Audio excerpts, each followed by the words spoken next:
ሰራዊት ኤርትራ በቀረባ አዋን አዲስ አበባ ከምዝ ቆዛጸረ ዘመላኸት ሓበሬታው ንስራዓሲ ክሕዊው አደባባይ ወጽም ምልፍላፎም ውርደት ይናይ ንትግራዋይውን ውርደት ደብረጽዮን ኢሳያስን ተሻሪኾም ምስ ፋኖን ግዛዕን ኮይኖም ክሰርሕዎ ዝደልዩ ዘለዉ ናብ ቡርሃን ተጸጊዖም ምስ ቡርሃን ኮይኖም ክሰርሕዎ ዝደልዩ ዘለዉ ወግእ ናይ ህዝቢ ትግራይ ጥቕሚ ይሕሉን ኣይናትካን ውጣት ዘይብሎ ጾምዶን ርክባትን ኣብ ኬንያ ናይሮቢ ክካየድ ከኒዩ ብሰላምን ብዓወትን ከም ዝተዛዘመ ትማላ ሓበሬታን ወፅኦም ተዘርጊሐን ይርከቡ። ሰላም ፍትዋትን ክቡራት ተኸታተልቲ በብዘለኹም ሰላም ጥዕና ራህዋ እንዳተመነቕልኩም ኣብ ናይ ልምዓት መደብና ድማ ከምቲ ልሙድ ኣብ ማሕበራዊ ሚድያ ኣዝዮም ኣዘረርቕ ዛዕባታትን እዋናዊ ሓበሬታታትን ሒዘልኩም ቀሪበ ኣለኹ። ነዚ ቻናል ሰብስክራይብ ዘይገበርኩም ሓድሽ ቤተሰብ እንተሃልይኩም ሰብስክራይብ ብምግባር እዚ ቪድዮ ድማ ከምቲ ልሙድ ላይክ ብምግባር ጀምሮ እስቲ ናብ ናይ ልምዓት ዝሓዝኩም መደብ ክብለኩም ይሕወት። እቲ ዝገርም ነገር ግን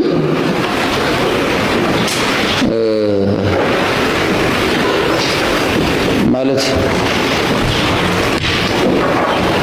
ሕጂ ህዝቢ ኢትዮጵያ ብጣዕሚ ኣኸኽ ኢልዎ ኢለኩም ኣለኹ።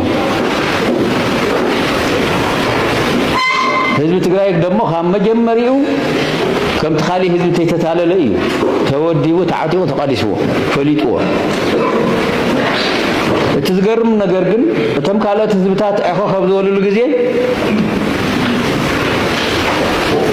እቶም ቀዲሞም ዝፈለጥዎ ተጋሩ ናይ ጸላእዚ መንነት ኣቀዲሞም ዝፈለጡ ተጋሩ ተመሊሶም ንዕኡ ከድሕኑ ኣብ ጎኑ ምስላፎም ከምኡ ዝገበሩ ተጋሩ ምህላዎም እዩ ዝገርም። ውርደት ባይዘወይ ህዝቢ ትግራይ ዋላ ውሕዳት ይኹኑ ዋላ ዝኾነ ይኹን ንስብእናን ንመንነትን ህዝቢ ትግራይ ብጣዕሚ ውርደት ቅድሚ ኩሉ ነቂሑ ቅድሚ ኩሉ ተረዲኡ ናይ ስርዓሲ መንነት ፈሊጡ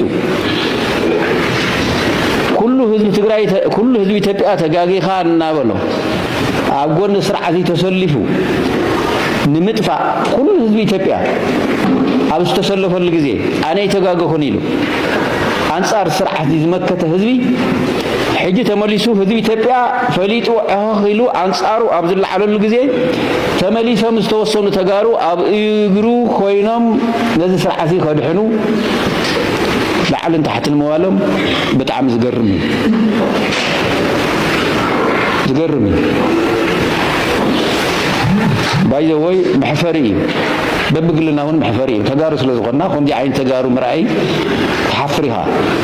ምክንያቱ ዘይሩ እዞም ሰባት እዚኦም ተጋሩ እዮም ትግርኛ ዝዛረቡ ተጋሩ ገሊኦም ከዓ ኣብቲ መኸተ ዓብይ ሚና ተፃወቱ ገሊኦም ሚና ይፃወቱ ኣብቲ መኸተ ዝተረኣዩ ዋላ ንስልጣን ኢሎም ድዮም ካሊእ ድልየት ነይርዎም ዲ ካሊእ ዘረባ ኮይኑ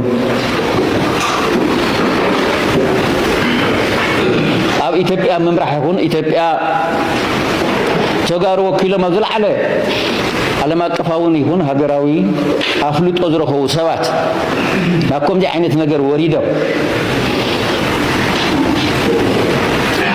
ዘይናይ ተጋሩ መንነት ሒዘው ብትግራይ ብናይ ትግራዋይ ልሳን ብናይ ትግራዋይ ትግርኛ ንስርዓሲ ክሕዊው አደባባይ ወጽም ምልፍላፎም ውርደት ይናይ ንትግራዋይውን ውርደት ከምዚ ቀሊል ነገር ንሪኦ ንኸው ስሒቕካ ዝሕለፈ ይኮነን ባይዘወይ አንጀትካ ዝኹምትር እዩ። ኣነ ስለ ዘይኮንኩስ ኣነ ዳ ዓላማ ኣለኹ እንዳ ኣነ ዳ ከምዚ እንደ እዚ ሓደርካ ሺልካ ትገድፎ ነገር ኣይኮነን።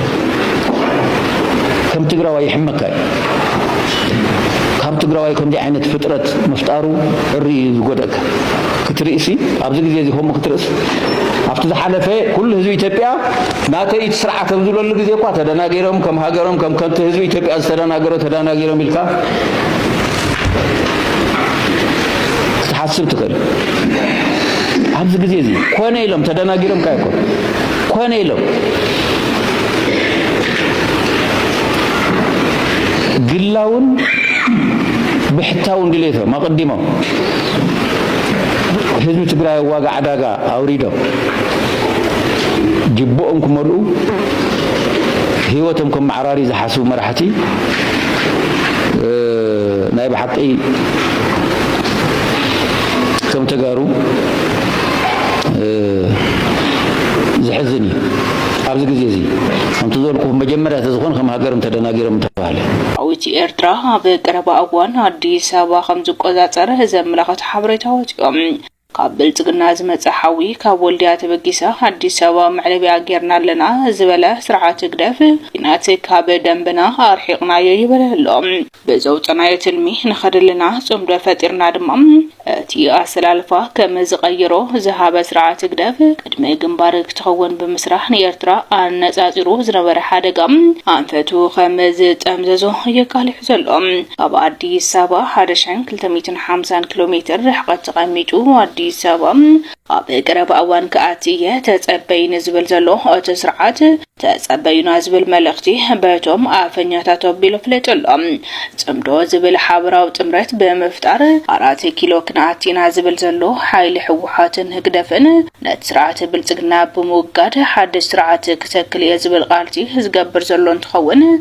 بفلاي سراوت شعبية حدش الأختو تحانقيتهم حوحاتنا تمرحة 4 كيلو دبخ قبل مخانزة فلتلهم شعبية باروت أبي أحمد زبلهم بسم زي قلتهم آكلات نبات تبينا مسير خبناكم نقابركم حبيرنا رؤينا الزبلة عفنيات سرعات قدف تزلونا بالبالك بزبؤه قال لخمزة بلفلت اللهم تغطلتي بتي كداماي نوريو أقداس زعبا مسئن فلم عقات زي بلوت عمدون ركباتن أركينا نيروبي كايد كنيو بسلامن بعوتن كمزة تزازمة تمال حبريتان وطين تزارقيحن يركبالو أزيز ينان حبريتان سوته نبزحات سبات أقرام كوين يركب عمدون ركباتن عبدوبات إيرتان كلل تقراين زجمرة نابسودان حجخا أوشت مريت كينيا رئيسة كتمانا يتاقر نيروبيو كايد كنيو أبزي تغايد زركب زلو عمدون ركباتن كدم حجي أب عمد زي تساتفو أهزاب إثيوبيا تساتفتو كوينوم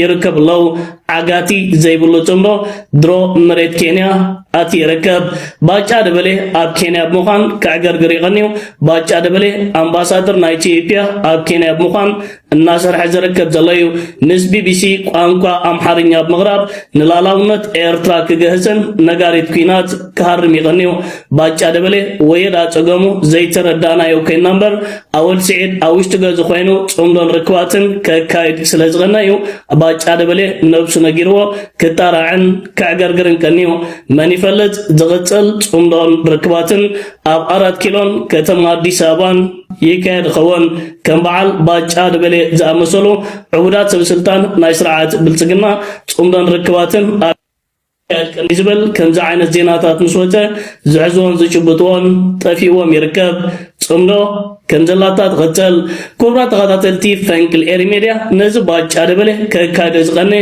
عغرغرن نغاريت كويناتن ايتيو فورم نغداي زملكت زرغي حمو زركب زلو حد فيديو لو حتر زبلت فيديو ناباكم كبلا نمكتتالا اگداسي سلازخون نباچا دبله هيبومو زركب زلو مغلطيتاتون አገራምን አስሐቅም ስለዝኾነ ባጫ ደበሌን ሻቢያ ሁለት ጊዜ ያስደነሳቸው አንድ ጊዜ በሳህል ማርኮ ሌላ ጊዜ በናይሮቢ ጋብዞ የሚለውን ጎምዛዛ ፌዝ ተከትለን ስንጓዝ ሰውየው በትክክልም የአፍሪካ ቀንድ የፖለቲካ ገጸ ባህሪ ሆነው ሲከሰቱ እናገኛቸዋለን።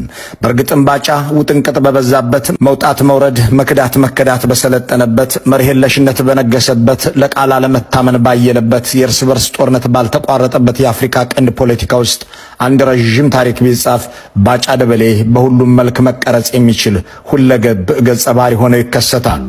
ተዋጊ ነህ ሲባሉ ምርኮኛ ሆነው ይገኛሉ። ወታደር ነህ ሲባሉ ኪነተኛ ይሆናሉ። ደርግ ነህ ሲባሉ ሻቢያ ሆነው ይገኛሉ። ሻቢያ ነህ ሲባሉ ኢህድን ይሆናሉ። ኢህድን ቤት ሲፈለጉ ኦህዴድ ቤት ይከሰታሉ። የኢህአዴግ መከላከያ ነህ ሲባሉ የብልጽግናም ሆነው ብቅ ይላሉ። ጄኔራል ነህ ሲባሉ ሳይረፍድ አምባሳደር ሆነው ይገኛሉ።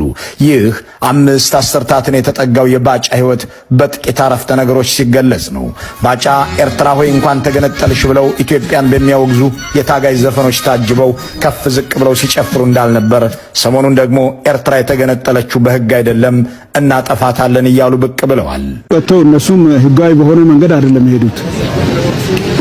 ስለዚህ አሰብን አስቀራለሁ ብለት ይጠፋ የኦህዴድ ብልጽግና ፖለቲካዊ ርዕዮተ ዓለም የለኝም ባይል ኖሮ ባጫዊነት ወይም ባጫይዝም የሚባል ርዕዮተ ዓለም ይኑርህ ተብሎ መመከር ነበረበት። ባጫዊነት ክህደትና ዋሾነት ነው። ታቻምና እንኳን ተገነጠልሽ ብለው ደንሰው ዘንድሮ ደግሞ የተገነጠልሽው በህግ አይደለምና አጠፋሻለሁ የሚል 180 ዲግሪ የሚገለበጥ አስተሳሰብ በእርግጥም ትክክለኛ ስሙ ባጫዊነት መሆን አለበት። የሻዕቢያን ታጋዮች እያንቆለጳጰሰ ኢትዮጵያን እየከሰሰ ጎረቤቶችን ደግሞ በተንኮለኛነት በሚፈርጀው ዘፈን ባጫ በናይሮቢው የኤርትራ ኤምባሲ ባሰናዳው ድግስ ላይ ተገኝተው ከመደነሳቸው በፊት ሰሞኑንም ኤርትራ የተገነጠለው በህግ አይደለም እናጠፋዋለን ብለው ከመፎከራቸው አስቀድሞ ወደኋላ ግማሽ ክፍለ ዘመን ስንመለስ አንድ አትንኩት የተባለ ታዳጊ በአዲስ አበባ ውስጥ ቄራ አካባቢ እናገኛለን። በእርግጥ አትንኩት የቄራ ልጅ አይደለም፣ የተወለደው ቡራዩ ነበር። ከቤተሰቦቹ ሸሽቶ ግን ወደ አዲስ አበባ ሄደ። ከአዲስ አበባም ቄራ አካባቢ እያለ የወቅቱ መንግስት አገኘውና ወታደር አድርጎ አፈሰው። ተዋጊ መሐንዲስ የተባለውን የደርግ መንግስት ጦርም ተቀላቅሎ ከስልጠና በኋላ ወደ ኤርትራ ዘመተ። ዘመቻው ደርግ ተገንጣይ ወንበዴ፣ የአረብ ቅጥረኛው ዘተ እያለ የጠራው የነበረውን ሻዕቢያን ለመውጋት ነበር። ሆኖም አትንኩት ድል አልቀናውም፣ ተማረከ። ስም በበሬ አይገዛምና በዚህ የማይደፈር በሚመስል ስም ወደ ሻዕቢያ ቀጣና የገባው አትንኩት ተነካ። ሻዕቢያም እጅ ወደ ላይ አስባለው። አትንኩት ተማረከ። ከዚህ በኋላ ነው እንግዲህ አትንኩት በሻዕቢያ ነጻ ግዛቶች ውስጥ የተቋቋመውን የኪነት ቡድን ተቀላቅሎ በዳንሰኛነት መስራት የቀጠለው። ዝናር እንዲታጠቅበት የሰለጠነበትን ወገቡን ለእስክስታ ያዋለው አትንኩት ለማረኩት ሰዎች የሚታዘዝ እንዳሻቸውም የሚያደርጉት ምስጉን ሰው ሆነ። ምሽግ ሓዲፍ ለ ደጊም ከምዚ ላይ ንፈድም ካንገብ ተስፋ ዝግበርሉ ከዓ ተስፋ ትገብር ተስፋ ዘይግበረሉ ግን እንታይ ትገብረሉ ድሕሪ ሕዚ ዝስቕምባል ጥፍኣት እዩ እዩ ውድቡን ሱቅ ከገይብሉን መንግስቲ እውን ከምኡ ሓላፍነት ዝጎደሉ እዩ ንህዝብና ክነፍልጥ ኣለና እዩ እቲ መድረኻት ዝተባሃለ ንሱ እዩ ዋፍለጥ መዋፅኦ ናብ ኢድና እያ ደጊም በኣና ወዲእና ኢና ዝኣኽለና ፅዒርና ኢና ተፀሚምና ኢና ከፍልካ ኢኻ መስዋእቲ ትኸፍል ኣለካ ሕዚ እውን وأخمة إلك أتصل جنين ولا كان هذي كنت ميزلنا